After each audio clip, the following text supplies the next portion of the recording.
अस्सलाम वालेकुम students, welcome back to my YouTube channel.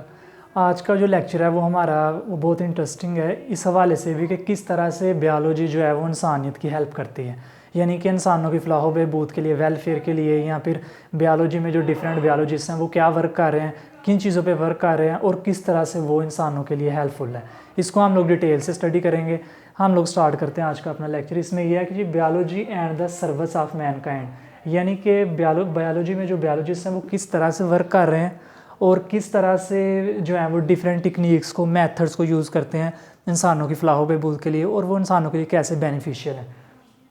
इसमें हमारे पास ये 4 डिफरेंट जो है वो टेक्निक्स हमने लिखी हुई हैं, इसको मेथड्स कह सकते हैं, यानी कि किस तरह से बायोलॉजिस्ट इंसानों की फलाह व बहबूद के लिए, इंसान के लिए हेल्पफुल साबित होते हैं, या कौन सी ऐसे तरीके हैं जो कि जो है वो इंसानों के लिए बहुत ज़रूरी हैं। ये एसेंशियल चीज़ें हमारे लिए, जैसे नंबर 1 है इंक्रीजिंग फूड प्रोडक्शन, यानी कि फ़ूड की प्रोडक्शन को भी इंक्रीज़ करके बायोलॉजिस्ट हमारे लिए बहुत ज़्यादा कारआमद साबित हो रहे हैं, यानी कि वो फूड जो पहले से हमारे पास मौजूद है उसकी प्रोडक्शन मज़ीद इंक्रीज़ कर देते हैं ताकि जो है वो आसानी से हमारे पास फूड अवेलेबल हो। उसके बाद दूसरा ये इन कॉम्बैटिंग डिजीज़, यानी कि ऐसी डिजीज़ जो है ना जो हमारे काबू में नहीं है, जिन पर हम लोग आसानी से काबू नहीं पा सकते, बायोलॉजिस्ट ऐसी डिजीज़ भी प्रोड्यूस कर रहे हैं, यानी कि ऐसे जो है ना टेक्निक्स प्रोड्यूस कर रहे हैं जिन पर वो आसानी से इन डिजीज़ पर काबू पा सकते हैं। यानी कि जो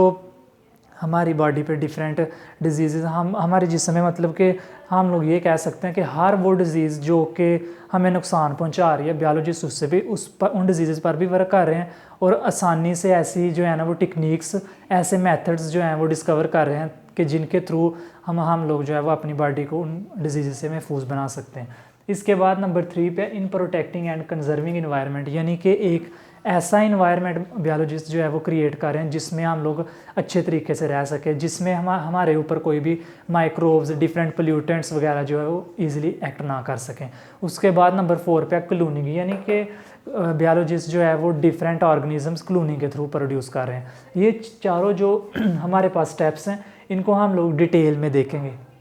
इसलिए आज हम लोग सबसे जो नंबर 1 है वो है इन इंक्रीजिंग फूड प्रोडक्शन, यानी कि फ़ूड प्रोडक्शन को कैसे इंक्रीज़ किया जा रहा है या किस तरह से, बल्कि इंक्रीज़ करते क्यों, बायोलॉजिस्ट क्यों जो है वो फूड की प्रोडक्शन इंक्रीज़ कर रहे हैं। इसमें जो 3 रीज़न्स हैं जिसकी वजह से बायोलॉजिस्ट जो है वो फूड की प्रोडक्शन को इंक्रीज़ कर रहे हैं। इसमें नंबर 1 जो रीज़न है वो ये है कि बाय इम्प्रूविंग एग्जिस्टिंग वेराइटीज़, यानी कि ये वेराइटीज़ जो हैं ये हमारे पास दोनों तो हो सकती हैं, ये हमारे पास प्लांट्स भी हो सकते हैं और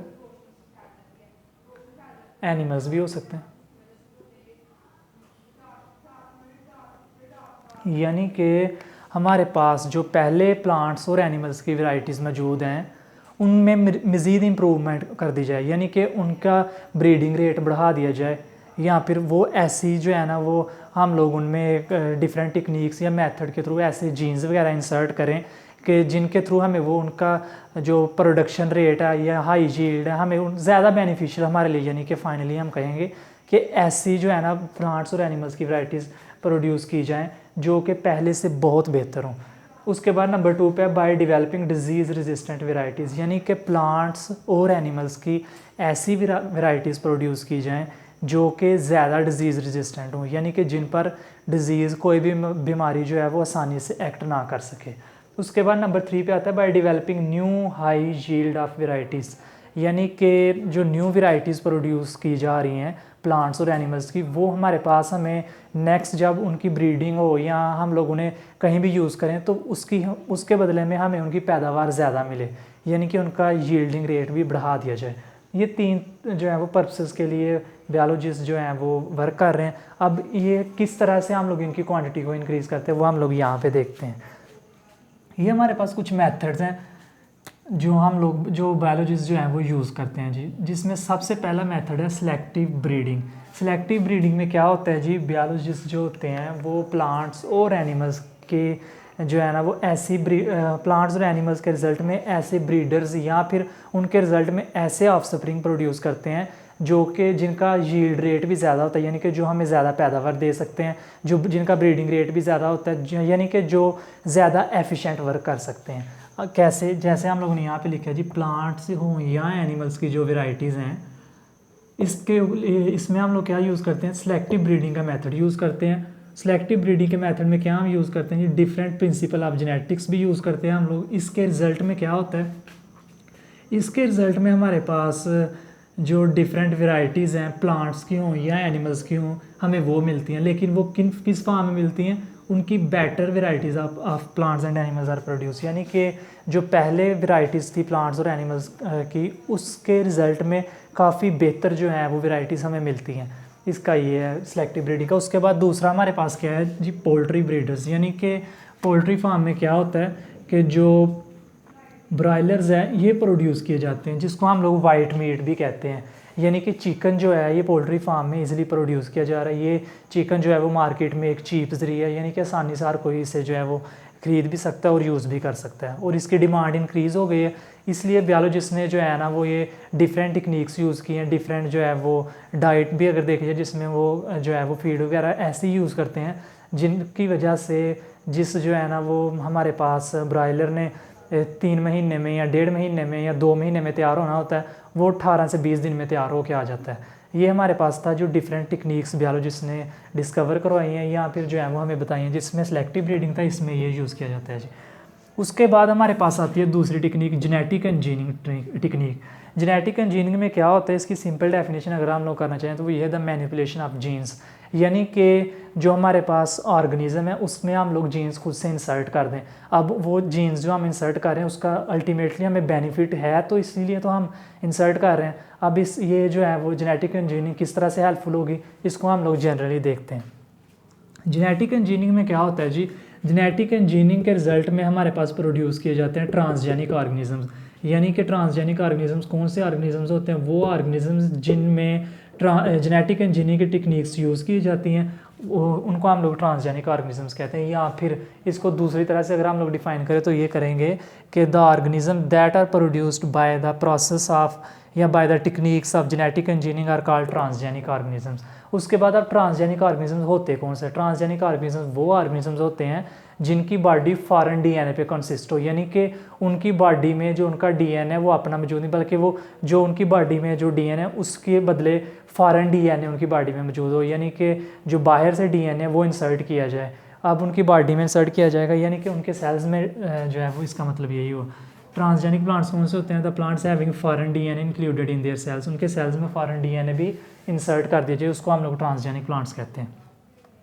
अब हमारे पास जो ट्रांसजेनिक ऑर्गेनिजम्स हैं हम लोग इनको कैसे प्रोड्यूस करते हैं, कौन सी ऐसी टेक्निक्स हैं, ये हमारे पास आएगा जी। ट्रांसजेनिक ऑर्गेनिजम्स को प्रोड्यूस करने के लिए ये हमारे पास कुछ टेक्निक्स हैं, जिसमें से एक टेक्निक क्लोनिंग भी है। इसके रिजल्ट में भी हम लोग ट्रांसजेनिक ऑर्गेनिजम्स प्रोड्यूस कर सकते हैं। अब क्लोनिंग टेक्निक क्या होती है, क्लोनिंग एक ऐसी टेक्निक होती है जिसमें हम लोग प्लांट्स या एनिमल्स की डिफरेंट वेराइटीज़ प्रोड्यूस कर सकते हैं, और वो जो हमारे पास, यानी कि इसको हम लोग सिंपल ये कहेंगे कि पेरेंट से ऑफस्प्रिंग पैदा कर सकते हैं, और वो जो ऑफस्प्रिंग होंगे वो अपने पेरेंट के आइडेंटिकल होंगे, यानी कि उसी की तरह के होंगे। ये किस तरह से प्रोड्यूस होते हैं, ये प्रोड्यूस होते हैं हमारे पास एसेक्सुअल रिप्रोडक्शन के थ्रू, यानी कि क्लोनिंग में हम लोग कौन सा मेथड यूज़ करते हैं, क्लोनिंग में हम लोग यूज़ करते हैं ये मेथड टिश्यू कल्चर टेक्निक, यानी कि हम लोग किस तरह से टिश्यू कल्चर टेक्निक के थ्रू प्लांट्स या एनिमल्स की वैरायटीज़ प्रोड्यूस करते हैं। यानी कि यहाँ पर टिश्यू कल्चर टेक्निक में हम लोग जो डिफरेंट वेराइटीज़ प्रोड्यूस करेंगे, यहाँ पर हम लोगों ने वर्क किया जी प्लांट्स की, हमारे पास डिफरेंट वेराइटीज़ हमें हासिल होंगे। यानी कि टिश्यू कल्चर टेक्निक में क्या होगा कि हमारे पास सबसे पहले यहाँ पे देखें जी मेरिस्टेमेटिक सेल्स होंगी, जैसे ये 4 है, सपोज करते हैं ये 4 जो है वो मेरिस्टेमेटिक सेल्स हैं, ये सेल है और उसमें न्यूक्लियस भी प्रेजेंट है। मेरिस्टेमेटिक सेल्स हैं, मेरिस्टेमेटिक सेल्स कौन से सेल्स होते हैं, मेरिस्टेमेटिक सेल्स हमारे पास वो सेल्स होते हैं जो कि डिवीजन की एबिलिटी रखते हो, यानी कि मेरिस्टेमेटिक सेल्स खुद ब खुद जो है वो डिवाइड होते रहते हैं। उसके बाद हम लोग क्या करेंगे, इन मेरिस्टेमेटिक सेल्स को इस सोल्यूशन में डाल देंगे, या एक बीकर है इसमें हम लोग इसे डाल देंगे। ये कौन सा सोल्यूशन है, ये हमारे पास कल्चर सोल्यूशन है या कल्चर मीडियम है। कल्चर मीडियम वो मीडियम होता है जिसमें वो तमाम हार्मोन्स, न्यूट्रिएंट्स, मिनरल्स, सारी चीज़ें मौजूद हों जो कि उन टिश्यूज़ को या फिर उन सेल्स की ग्रोथ के लिए ज़रूरी है। यानी कि मेरिस्टेमेटिक सेल्स हम लोग किस में डाल रहे हैं, एक बीकर में डाल रहे हैं। उस बीकर में हमारे पास क्या मौजूद है, उस बीकर में हमारे पास वो तमाम न्यूट्रिएंट्स भी मौजूद हैं, हार्मोन्स भी मौजूद हैं, मिनरल्स भी मौजूद हैं, जो कि उन मेरिस्टेमेटिक सेल्स की ग्रोथ के लिए बहुत ज़रूरी हैं। हम लोगों ने इसमें जो है ना वो मीडियम में डाल दिए, इस बीकर में डाल दिया। अब ये कल्चर सोल्यूशन है, यहाँ पर मेरिस्टेमेटिक सेल्स जो हैं इनकी ग्रोथ स्टार्ट हो जाएगी। यहाँ पर ये डिवीजन की एबिलिटी रखते हैं, जबकि यहाँ पे जाके इनकी ग्रोथ स्टार्ट हो गई है। अब होगा यूँ कि कल्चर सोल्यूशन जो है इसमें हमारे पास मेरिस्टेमेटिक सेल्स मौजूद है। अब हम लोग कल्चर सोल्यूशन को नेक्स्ट जब बीकर में पुट करेंगे तो इसके रिजल्ट में क्या हो जाएगा कि हमारे पास जो डिफरेंट सेल्स होंगे उनकी डेवलपमेंट स्टार्ट हो जाएगी। जैसे यहाँ पे हमारे पास एक पूरा जो है वो पौधा प्रोड्यूस हो गया, जिसमें प्लांट है, उनकी प्लांट की रूट्स भी हैं, स्टेम भी है, लीफ भी है, और डिफरेंट जो है वो स्ट्रक्चर्स जो हैं वो प्लांट के प्रोड्यूस हो गए। इसके बाद हम लोग इस प्लांट को किसी भी इसको हम लोग पोटेड प्लांट कह सकते हैं, यानी कि हम लोग इस प्लांट को किसी भी जो है ना गमले वगैरह में लगा देंगे तो हमारे पास एक जो है वो नया प्लांट प्रोड्यूस हो जाएगा। ये हमारे पास थी टेक्निक, टिश्यू कल्चर टेक्निक। इस मेथड के थ्रू हम लोग जो है वो लॉट ऑफ प्लांट्स जो हैं वो प्रोड्यूस कर सकते हैं। ये हमारे पास था किस तरह से प्लांट्स में हम ये किस तरह से बायोलॉजिस्ट जो है वो वैरायटीज़ ऑफ प्लांट्स और एनिमल्स इंक्रीज़ कर रहे हैं, यानी कि उनकी प्रोडक्शन किस तरह इंक्रीज़ कर रहे हैं। इस तरह से फूड प्रोडक्शन भी इंक्रीज़ होगी प्लांट्स और एनिमल। यहाँ पे हम लोगों ने फूड प्रोडक्शन की कहाँ पे बात की है, फूड प्रोडक्शन की यहाँ पे हमने बात की थी कि जो बेटर वैरायटीज़ प्लांट्स या एनिमल्स की वो प्रोड्यूस होंगी। जब ये प्रोड्यूस होंगी तो इसके रिज़ल्ट में क्या होगा, इसके रिज़ल्ट में अगर प्लांट्स की बात करें हम लोग तो हमारे पास वीट आ जाती है, राइस आ जाता है, कॉर्न आ जाता है, मेज़ आ जाता है। ये सारे जो हैं प्लांट्स हैं, ये हमारे पास